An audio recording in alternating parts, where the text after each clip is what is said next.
Assalamualaikum warahmatullahi wabarakatuh. Saya Nurinadah binti Yusof.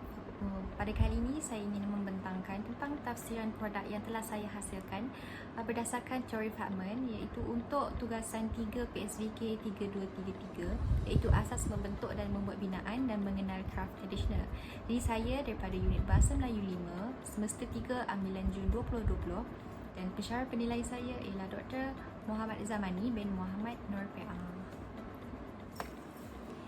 Jadi terlebih dahulu saya ingin menerangkan secara ringkas tentang teori Fatman. Teori Fatman ini mempunyai 4 aspek yang ditekankan dalam teori ini, iaitu keterangan, analisis, interpretasi dan juga penilaian. Untuk keterangan ini ialah memberi gambaran nyata tentang karya, iaitu gambaran berdasarkan apa yang dilihat, termasuk unsur dia seperti warna, ruang, garis dan bentuk, atau dengan kata lain penekanan yang diberi kepada elemen semula yang digunakan dalam produk itu, suatu produk. Seterusnya untuk yang kedua iaitu analisis. Analisis ialah penyelidikan ataupun huraian seperti masalah dan keadaan untuk mengetahui pelbagai aspek komposisi yang digunakan secara terperinci dan lebih mendalam terhadap hasil suatu produk itulah. Seterusnya yang ketiga iaitu interpretasi, iaitu tentang tafsiran atau penjelasan memperihalkan tentang makna, tujuan, implikasi dan makna yang lebih tersirat bagi sesuatu produk yang telah dihasilkan tersebutlah. Penilaian ialah pemerhatian tentang kebaikan atau masalah bagi sesuatu produk yang telah dihasilkan itu sebagai asas untuk membuat satu keputusan melalui pengiraan dan juga pemerhatian yang akan dilakukan dalam penilaian ni. Dalam bentuk, contohnya dalam bentuk memberi pandangan, memberi pendapat dan membuat keputusan tentang hasil produk tersebut. Jadi baiklah, saya akan masuk kepada aspek yang pertama, iaitu keterangan tentang produk yang telah saya hasilkan lah. Jadi yang pertama, saya memilih bidang membentuk dan membuat binaan, iaitu aktiviti Arca Mobile. Produk kali ini bertemakan buah-buahan, jadi saya memilih buah apple untuk menghasilkan produk saya. Seterusnya, tarikh penghasilan yang saya ambil sepanjang menyiapkan produk ini adalah dari 12 sehingga 23 Ogos 2021, iaitu selama 11 hari. Seterusnya, elemen yang terdapat dalam produk saya terdapat 2 elemen, iaitu kotak piramid dan juga buah apple. Seterusnya, alat dan bahan yang saya gunakan ialah gam, gunting, pita pelekat, berus, warna poster, kotak polistiren, plastisine, lidi, tali dan juga kertas warna. Seterusnya, saya akan pergi kepada aspek yang kedua, iaitu aspek analisis. Untuk analisis, terdapat 2 elemen, iaitu tentang unsur seni dan prinsip berkenaan dengan produk yang saya telah hasilkan. Jadi bagi unsur seni dalam produk saya, yang pertama terdapat unsur seni rupa, iaitu rupa geometri. Jika kita dapat lihat pada produk saya, rupa geometri terbentuk pada kotak piramid, kerana corak pada kotak piramid itu bersegi, maknanya bersegi 4. Seterusnya rupa organik. Rupa organik adalah pada bentuk buah apple yang telah saya hasilkan pada produk saya itulah. Untuk unsur seni yang kedua, iaitu bentuk. Bentuk pada saya punya produk iaitu bentuk konkret. Hal ini kerana produk yang saya hasilkan ni berbentuk 3 dimensi. 3 dimensi di mana dapat kita lihat dekat kotak piramid itu berbentuk piramid dan pada buah apple itu berbentuk bulat. Kebiasaannya produk yang dihasilkan dalam bentuk 3 dimensi ni kita dapat pegang, kita dapat sentuh, dapat rasa, kita dapat lihat lah. Seterusnya saya akan pergi kepada unsur seni yang ketiga, iaitu garisan. Garisan yang terdapat pada produk saya ialah pada kotak piramid. Di kotak piramid tersebut kita dapat lihat terdapat corak geometri, iaitu unsur garisan ini akan dapat menimbulkan bentuk, ruang dan pergerakan pada produk saya dan dapat menarik perhatian sesiapa yang melihat produk ini. Untuk unsur seni yang seterusnya, iaitu jalinan. Terdapat unsur jalinan sentuh dalam produk saya, iaitu jalinan yang dapat kita rasai, yang dapat kita sentuh, iaitu pada permukaan kotak piramid. Kerana saya menggunakan lidi, untuk mencorakkan corak geometri yang terdapat pada kotak piramid. Jadi timbullah unsur jalinan dekat dalam saya punya produk. Untuk unsur seni ruang pula, pada produk saya terdapat ruang nyata. Okey, ruang nyata ini adalah ruang sebenar yang terdapat pada hasil produk itulah.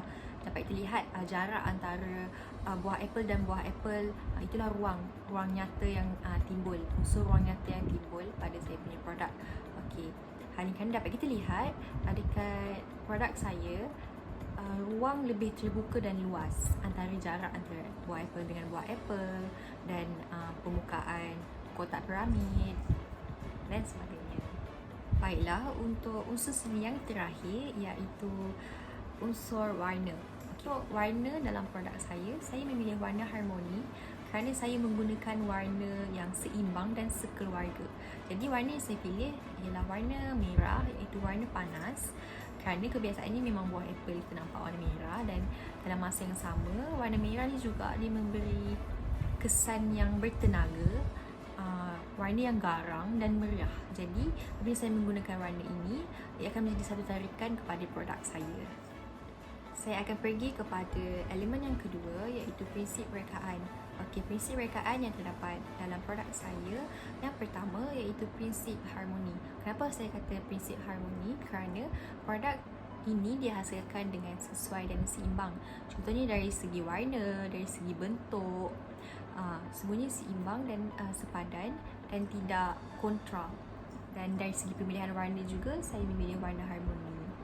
Okey, yang kedua, prinsip rekaan yang kedua iaitu prinsip imbangan. Okey, prinsip imbangan ini bermaksud kesamaan dan kesepadanan. Dalam produk saya, kita dapat lihat imbangan tersebut adalah pada bentuk buah apple yang berbentuk bulat, bentuk kotak piramid yang berbentuk piramid, iaitu segitiga yang sama pada 3 sisi. Jadi seterusnya imbangan yang dapat kita lihat juga adalah antara jarak antara buah apple dengan buah apple itu pun sama dan seimbang. Okey, untuk prinsip yang terakhir iaitu irama dan pergerakan. Okey, irama dan pergerakan ini akan berlaku apabila satu produk itu berpusing, bergerak, bergoyang ataupun bersinar lah macam tu. Prinsip irama dan pergerakan dalam produk saya iaitu pada lilitan kertas, kerana produk saya dapat berpusing, bergerak, bergoyang apabila ditiup angin. Seterusnya saya akan pergi kepada aspek yang ketiga iaitu interprestasi. Okey, bagi hubungan antara tema dan hasil produk saya, tema buah-buahan yang dipilih ialah buah apple.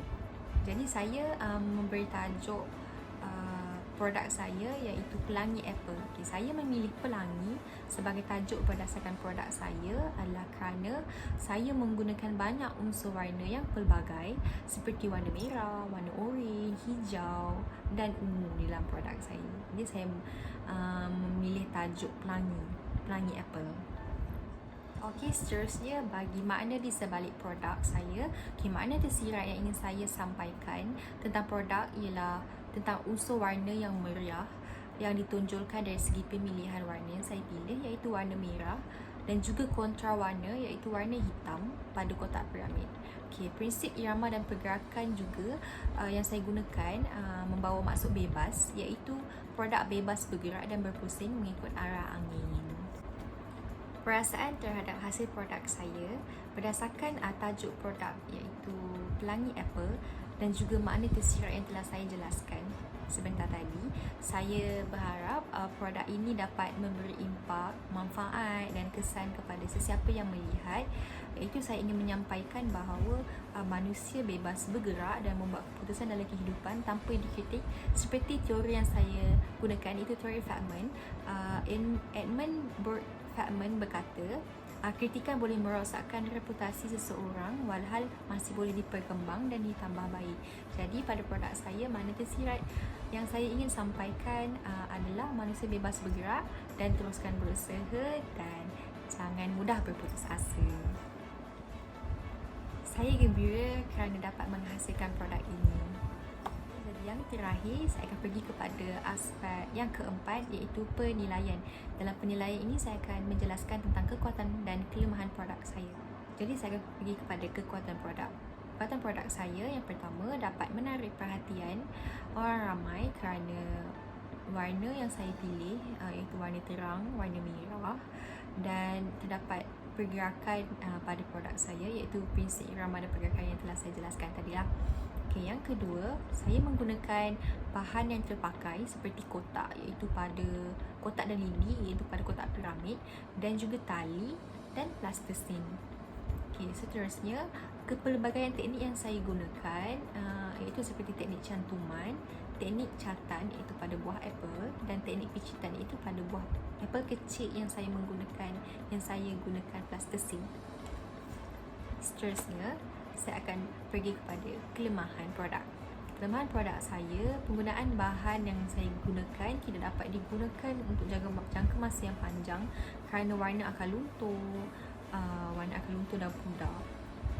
Seterusnya, bahan yang saya gunakan juga mudah rosak dan cepat luput seperti kotak, seperti tali, plastisin. Seterusnya, produk saya juga tidak kukuh dan mudah terlerai kerana saya hanya menggunakan gam uhu sahaja untuk melekatkan produk-produk saya. Jadi itu sahaja daripada saya. Sekian, terima kasih.